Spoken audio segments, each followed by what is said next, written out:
dipersembahkan oleh Anda masih bersama kami dalam program Doncast. Saya Doni De Keizer. Saya Don Bosco Selamat. Kami masih berbincang dengan tamu istimewa, tamu spesial, yaitu Menteri Pendidikan Dasar dan Menengah, Abdul Mukhti. Dan Pak Menteri terbuka pada kritik. Tapi bagaimana dengan inovasi yang kemudian dilakukan oleh banyak kepala daerah dalam bidang pendidikan? Anda melihatnya seperti apa? Ya, pemerintah daerah sebenarnya yang tadi terputus. Jadi di tengah komplain society kita harus melakukan namanya compliance. Komplain solusinya compliance. Ya, komplain kita penuhi semuanya, tapi tentu saja semuanya ada batas-batasnya. Dalam pengertian begini, kita kan maksimal, tapi belum tentu kita bisa mengerjakan semuanya.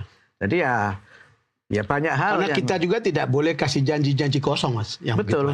Makanya kan walaupun sedikit kita terus berusaha, kita terus melakukan sesuatu dengan segala sumber daya yang kita miliki.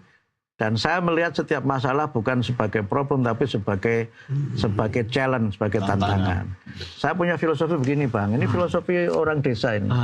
Orang sering bilang, kadang-kadang bikin lagu melankolik kan. Terpisahkan oleh laut. Saya berpendapat, laut itu penghubung, bukan pemisah. Pemersatu.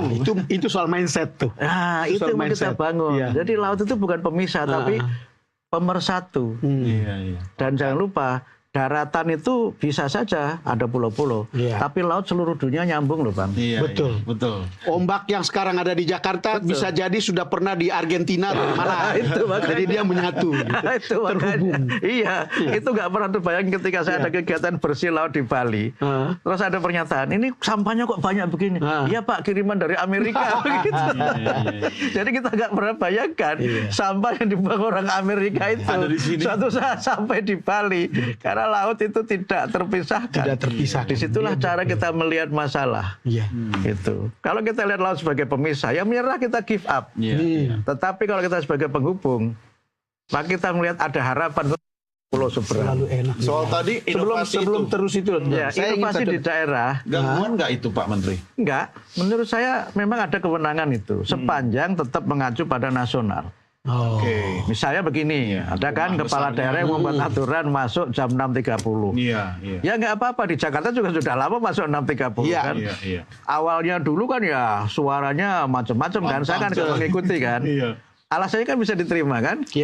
Supaya mengurangi kemacetan. Awalnya kan begitu ya Bang. Menurut kemacetan karena jamnya menjadi agak berbeda. Nah sekarang sudah semuanya kan udah jalan. Jadi mungkin saja, mungkin ya ada daerah yang buat kebijakan. Di daerahnya Abang pernah dicoba loh, masuk jam 5 pagi. Gubernurnya pada waktu itu Pak Victor Laiskodat. Pagi sekali. Nah, ternyata kan nggak berhasil. Nah kalau nggak berhasil jangan dipaksa gitu kan. Terlalu pagi gitu. Walaupun matahari selalu terbit dari timur kan. Betul.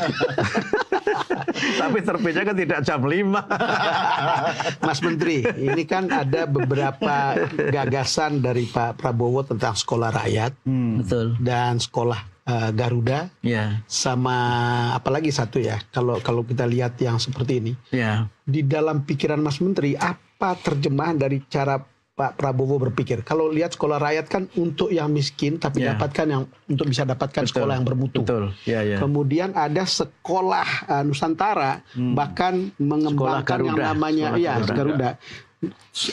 Taruna Nusantara itu bisa dikembangkan karena kita tahu apakah ini untuk menghasilkan elit yang 1%, sementara yang sekolah rakyat tadi itu adalah untuk masyarakat bawah yang tidak mampu tetapi punya kemampuan dan potensial untuk masuk ke sekolah rakyat untuk bisa menikmati pendidikan bermutu. Ya, yang Pak Presiden sampaikan terkait dengan sekolah rakyat itu dan impresnya juga masuk pengentasan kemiskinan ekstrim, Bang. I see. Jadi sekolah rakyat itu beliau sampaikan di berbagai kesempatan bagaimana anak-anak dari keluarga yang kurang mampu itu bisa diberikan layanan pendidikan yang terbaik. Betul. Karena selama ini ada image.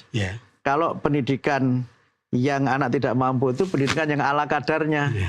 Ala kadarnya. Dan itu menurut Pak Presiden yang saya setuju. Ketika sudah mereka ini tidak mampu, pendidikannya juga tidak bagus, akhirnya kan mereka tetap berada pada kemiskinan. Dan satu hal saya buka di sini ya. Pak Presiden berkali-kali berusaha menghindari kata-kata miskin. Walaupun kalau kita lihat secara statistik ya, desio 1, desio 2 itu ya miskin.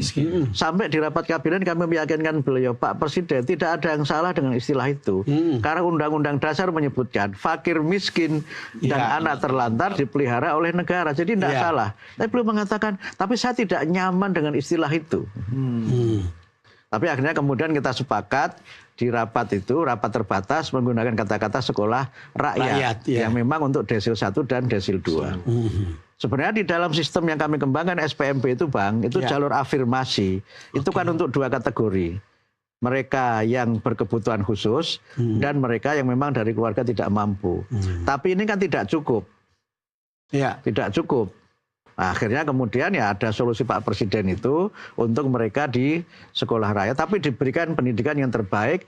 Beliau mengatakan untuk mengangkat harkat martabat dan memutus kemiskinan. Nah ini yang kemudian memang menjadi bagian dari agenda. Dan kami mendukung. Kami mendukung dalam 2 aspek. Pertama kurikulumnya, yang kedua gurunya. Jadi guru-guru dan kurikulumnya ini kami yang mengembangkan, kemudian pelaksanaan oleh Kementerian Sosial. Dan ini contoh bagaimana kolaborasi lintas kementerian. Di sekolah unggul Garuda, itu kan memang khusus ya, dan itu disiapkan Pak Presiden harus dites IQ-nya berapa dan sebagainya. Tapi ini tidak melihat latar belakang ekonominya. Tapi mereka memang secara intelektual itu memang kategorinya atas. Tadi yang kita sebut anak-anak yang punya bakat istimewa itu dipelihara oleh negara, berhak mendapatkan pendidikan itu. Nah, banyak negara menerapkan itu, nggak hanya Indonesia. Gampanglah menemukan contohnya itu. Nah, sehingga memang ya lapis-lapis sosial seperti ini memang selalu ada. Selalu ada dan bukan sesuatu yang melanggar Undang-Undang Dasar sebenarnya. Nah, pelaksananya Mendikti-Saintek. Nah, tapi ada juga sekolah yang transformatif itu. Transformatif yang dia bukan sekolah unggul Garuda kan hanya 4 ya. Yang lainnya kan nanti ada 20, mungkin bisa ditambah lagi dari existing yang ada, tapi nanti kurikulumnya pakai standar itu. Dan sebenarnya di luar yang disampaikan dan dilakukan oleh Pak Presiden itu sebenarnya sekarang sudah banyak sekolah-sekolah yang sudah punya standar itu. Terutama sekolah-sekolah swasta ya, sebagai masyarakat. Ya sekarang banyak Bang. Apa yang disebut sebagai sekolah unggulan gitu? Ya, itu sekolah swasta yang IB itu sudah banyak. Yang tadi memang bayarnya harus itu. Karena itu ada kan yang bercanda nih Bang. Ada rintisan sekolah internasional. Saya bilang ke Ibu, saya pengen jadi genteng kaca. Genteng kaca itu hanya mungkin 1, tapi menerangi seluruh ruangan.